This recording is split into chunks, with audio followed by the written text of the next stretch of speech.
about Hampden-Sydney and its focus on the education and the transformation of young men.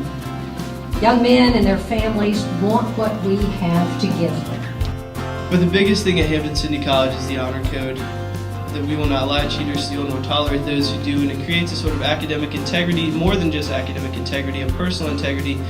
Maybe if you came in the front entrance of the campus, a Latin inscription on the side. It says, "Come here as youth, so you may leave as men." And that's really what we do here.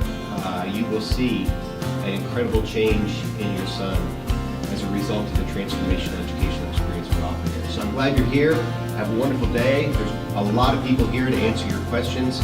We hope you like what you see. Thank you very much for coming. The first thing she told me, men's college. Get that. I'm not leaving my house and going to a school that's all guys. The guys I met were some of the most laid-back guys I've ever been around in my life.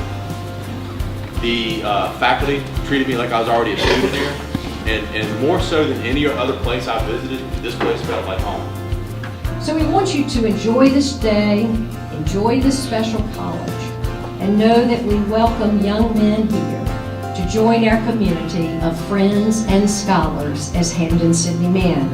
Hampden-Sydney understood Aristotle when he said that educating the mind without educating the heart is no education at all. So for this reason, you will struggle and you will fail, but you will learn and you will become a man.